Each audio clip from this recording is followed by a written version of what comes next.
National award જીતનાર હેલ્લારો અને ગયા વર્ષની સૌથી પહેલી હિટ ફિલ્મ એટલે કે ઉમરો આપનાર અભિષેક શાહની નવી ફિલ્મ આવી ગઈ છે ધબકારો. તો શું આ એ રોમાં આ રો બેસશે કે નહીં એની વાત આપણે આ રિવ્યૂમાં કરવા જઈ રહ્યા છીએ. નમસ્તે મિત્રો, હું છું સિદ્ધાર્થ છાયા.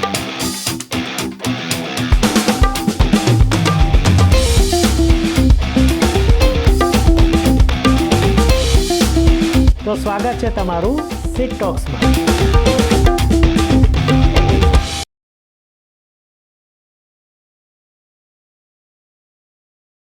નમસ્તે મિત્રો, હું છું સિદ્ધાર્થ છાયા અને સિટ ટોક્સમાં તમારું ફરીથી સ્વાગત છે. આજે ગુજરાત દિવસ છે, તો સૌથી પહેલાં બધા જ ગુજરાતીઓને જે આ રિવ્યૂ જોઈ રહ્યા છે એમને ગુજરાત દિવસની અઢળક શુભકામનાઓ.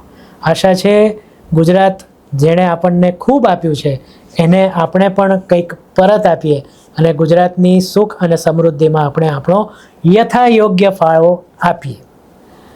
તો આ ચેનલ પર આપણે રિવ્યૂ જોઈએ છીએ, પોડકાસ્ટ જોઈએ છીએ. તો આ પ્રકારના કન્ટેન્ટ તમને ગમતા હોય, જો કે હમણાં થોડા ઓછા આવે છે, પણ તેમ છતાં જો તમને ગમતા હોય તો આ ચેનલ અત્યારે જ સબસ્ક્રાઈબ કરી દો. આ રિવ્યૂ હું શરૂ કરું એ પહેલાં એક નાનકડી જાહેરાત એવી છે કે આજથી આ રિવ્યૂથી હવે સ્ટાર સિસ્ટમ આપણે બંધ કરીએ છીએ, કારણ કે સ્ટાર સિસ્ટમથી કોઈ ખાસો ફેર પડતો નથી. અને પહેલાં અમારા ડાયરામાં અમે બધી મૂવીના સ્ટાર વગેરે આપતા, પણ હવે અમે પણ કંટાળ્યા છીએ કે એકનું એક શું આપવું. એટલે હું મારા તરફથી એટલે સિટ ટોક્સ તરફથી એ પ્રયાસ શરૂ કરું છું કે સ્ટાર આપવાના બંધ કરો. તો આજથી આપણે કોઈ મૂવીને સ્ટાર નહીં આપીએ, ખાલી એક જે જેન્યુઇન રિવ્યૂ છે એ જ આપીશ. તો વાત કરીએ ધબકારોની.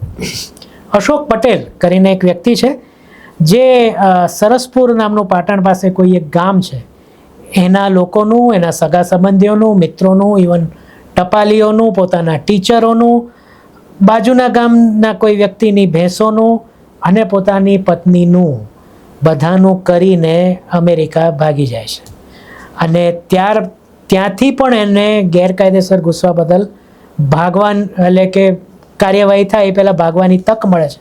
તો એ દુબઈ તરફ એટલે કે ગલ્ફના દેશમાં જતા રહે છે. અહીંયા એ આપણે જેમ ગુજરાતીમાં કહેવાય છે એમ કોઠા કબાડા કરીને એક બહુ મોટી મિલકત ઊભી કરે છે. પણ જેમ ફિલ્મના પ્રમોશનમાં હતું એમ દુનિયાનો સૌથી નગ્ન, હું એ શબ્દ નહીં વાપરું કારણ કે એ મારા સંસ્કારમાં નથી, પણ દુનિયાનો સૌથી નગ્ન પુરુષ બની જાય છે, એને કોઈ જાતની શરમ નથી. અચાનક એક દિવસ એને હાર્ટની તકલીફ થાય છે અને હોસ્પિટલમાં દાખલ થાય છે. ત્યાં આપણે ટ્રેલરમાં જોયું એ પ્રમાણે ડૉક્ટર કહે છે કે ભાઈ હૃદય એક ધબકારો વચ્ચે વચ્ચે ચૂકી જાય છે અને ગમે ત્યારે એવું બને કે પછી બીજો ધબકારો આવે જ નહીં અને એ જ સ્થળે ખલાસ થઈ જાય. તો પૈસાનું તો અભિમાન હતું જ અશોક પટેલને.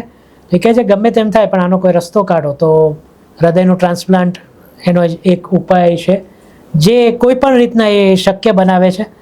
અને પછી અચાનક એના સ્વભાવમાં પરિવર્તન આવે છે અને એ બધાની માફી માંગવા પાછો ભારત આવે છે. અને પછી એની સાથે શું થાય છે આ બધી વાત એ ધબકારો કહે છે. હવે વાત કરીએ રિવ્યૂની. તો સૌથી પહેલાં વાત કરીએ સ્ક્રીન પ્લેની. સ્ક્રીન પ્લે અતિશય નબળો છે, ક્યાંય કોઈ ઠેકાણા નથી ક્યાં શું ચાલી રહ્યું છે. બે દ્રશ્યો વચ્ચે માંડ કંઈક એસ્ટાબ્લિશ થાય ત્યાં અચાનક કંઈક નવું થઈ જાય છે. અમુક જે કહેવાય ને કે સિચ્યુએશન છે એ અત્યંત બોરિંગ છે. અમુક સિચ્યુએશન એવી છે જેની કોઈ જરૂર નથી હોતી. જે રીતના કેરેક્ટરને એસ્ટાબ્લિશ કરવાનું હોય એ થતું નથી. જેમ કીધું પ્રમોશનમાં, જેમ કહેવામાં આવ્યું હતું કે દુનિયાનો સૌથી નગ્ન પુરુષ, તો એ પણ 5-6 એવા ઉદાહરણ આપી રહેલા આપણે માની લેવાનું કે આ પ્રકારનો માણસ છે. પણ એ મનમાં આપણે કન્વિન્સ નથી થતા. કોઈ જાતની કોઈ લાગણી, એટલે ફિલ્મ અતિશય લાગણીસભર બનાવવાનો પ્રયાસ થયો છે પણ સ્ક્રિપ્ટ એવી છે કે આપણે એની સાથે જોડાઈ શકતા નથી. કોઈ જ લાગણીનો સંબંધ બંધાતો નથી. તો આવું જ કંઈક ડિરેક્શનમાં પણ છે. આ ફિલ્મ અભિષેકભાઈની હોય એવું લાગતું નથી, પહેલેથી છેલ્લે સુધી. બહુ પ્રયાસ થાય છે કે આને દુનિયાનો સૌથી નગ્ન પુરુષ બતાવીએ, પણ એ સરખું એસ્ટાબ્લિશ થઈ શકતું નથી. કદાચ જે કેરેક્ટર છે દેવેનભાઈનું, એને એસ્ટાબ્લિશ કરવામાં ક્યાંક કોઈક બીક લાગી હોય કે આટલું બધું દેખાડી દઈશું તો ગુજરાતી દર્શકો નહીં સ્વીકારી શકે, એટલે થોડું ઉભડક બધું બતાવી દેવામાં આવ્યું શરૂઆતમાં, એવું લાગે છે.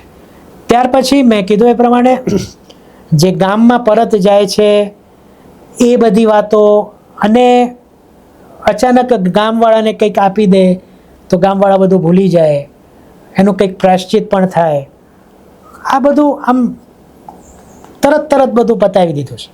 કોઈ એમ મહેનત થઈ હોય એવું લાગતું નથી. બીજી વસ્તુ એ છે કે અમુક દ્રશ્યો ખોટા છે. જેમ કે મેં શરૂઆતમાં કીધું કે ભેંસોનું કરી ગયા, એ દ્રશ્ય એટલે કે એ સિક્વન્સની ખરેખર કોઈ જરૂર નહોતી. આ ઉપરાંત જે કચ્છનું દ્રશ્ય છે એ ખૂબ ડ્રેગ થાય છે, ખૂબ લંબાય છે. કવ્વાલીની કોઈ એવી જરૂર નહોતી, પણ એ અંદર બેસાડવામાં આવી છે.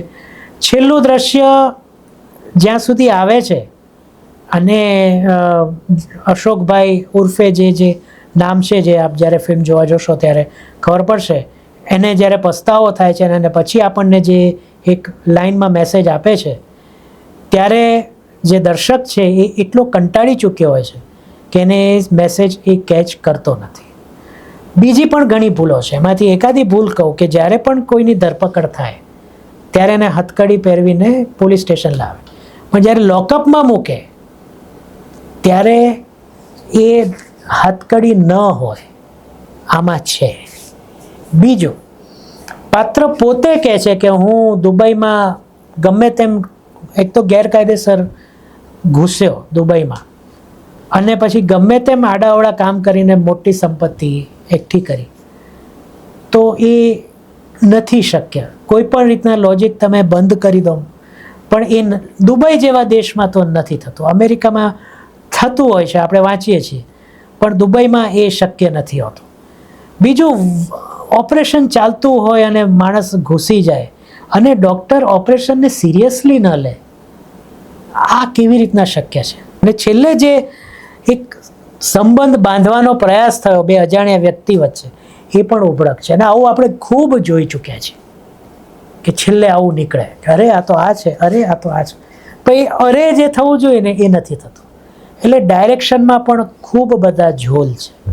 અને મેં કીધું એ પ્રમાણે આ આમની ફિલ્મ હોય એવું લાગતું નથી. જો કંઈ સારું હોય તો એ બે વસ્તુ છે. એક છે સિનેમેટોગ્રાફી, દ્વારકા જોવાનું ગમે છે, દુબઈ કે જે યુએઈના દ્રશ્યો છે એ જોવાના ગમે છે, બાકી ઠીક છે. અને જો બીજી વસ્તુ કોઈ ગમી હોય તો એ દેવેનભાઈની એક્ટિંગ છે, અને એને કારણે ફિલ્મ થોડી ઘણી સહનેબલ થાય છે. બાકી એમનામાં જો તમે, આપણે એક વિડીયો કર્યો તો બાકરવડી સિરિયલનો, એના જે અમુક હાસ્ય છે દેવેનભાઈમાં, એ બાકરવડીના જે અન્ના સાહેબ છે એની ખૂબ છાંટ દેખાય છે. બાકી એ પોતાની રીતના પોતાનું કામ કરી લે છે. આર્જવની સખત ઓવર એક્ટિંગ છે, એટલે ડાયા કરતાં દોઢ ડાયો વ્યક્તિ હોય એવું વધુ લાગે છે, અને વધારે પડતી ઉછળકૂદ અને એવા ડાયલોગ છે. એનામાં સૌરાષ્ટ્રની બોલીની છાંટ આપવાનો પ્રયાસ થયો છે, પણ એ ખબર પડી જાય છે કે આ વ્યક્તિ સૌરાષ્ટ્રનો નથી. એટલે ખૂબ બધા છે. બાકી ઘણું બધું છે, બીજા એક્ટર્સ છે પણ નાના રોલ છે. તેજલ પંચાસરા આમ તો મેઇન લીડમાં નામ હતું, પણ છેલ્લે 5-10 મિનિટ એમનો રોલ છે અને એ ઠીક નિભાવી જાય છે. બાકી ઓવરઓલ હું કહું તો હાઈલી ડિસઅપોઇન્ટેડ, ખૂબ નિરાશા થઈ ધબકારો જોઈને. અને જે આપણે ડાયરો પ્રોગ્રામ કર્યો હતો એમાં આપણે કીધું હતું કે જે રીતના પ્રમોશનમાં લોચા વળ્યા છે, તો ફિલ્મે સારું હોવું જ જોઈશે એને બેલેન્સ કરવા. પણ બદનસીબે કહો કે હું મારી દ્રષ્ટિએ કહું તો ફિલ્મ એ બેલેન્સ નથી કરી શકી. ફિલ્મ ધબકારોનો રીતસર મારી દ્રષ્ટિએ, વાર્તા કહેવાની દ્રષ્ટિએ, નિર્દેશનની દ્રષ્ટિએ કોઈ એવા ગીત યાદગાર નથી, કોઈ એવી લાગણીની એવું કોઈ દ્રશ્ય નથી કે આંખના ખૂણા કદાચ ભીના થઈ જાય. બધું ઉબળક બહુ લાગે છે, એટલે કદાચ ધબકારો નહીં પણ ધબડકો એવું કહી શકાય. તો આજથી આપણે સ્ટાર સિસ્ટમ બંધ કરીએ છીએ, પણ ઓવરઓલ હું કહું તો મને આ ફિલ્મ ન ગમી, બિલકુલ ન ગમી. અને મને સૌથી ન ગમેલી ફિલ્મોમાં આ ફિલ્મનો સમાવેશ અનફોર્ચ્યુનેટલી કરવો પડે છે. તમે જ્યારે ધબકારો જો તો તમને એ ફિલ્મ કેવી લાગી એ ચોક્કસ મને કમેન્ટમાં કહેજો. આટલો જ રિવ્યૂ થશે, આનાથી વધુ હું કહી શકું એમ નથી. તો ફરીથી મળીએ, ત્યાં સુધી સિદ્ધાર્થ છાયાને આજ્ઞા આપો અને તમને બધાને મારા તરફથી કાયમની જેમ આવજો.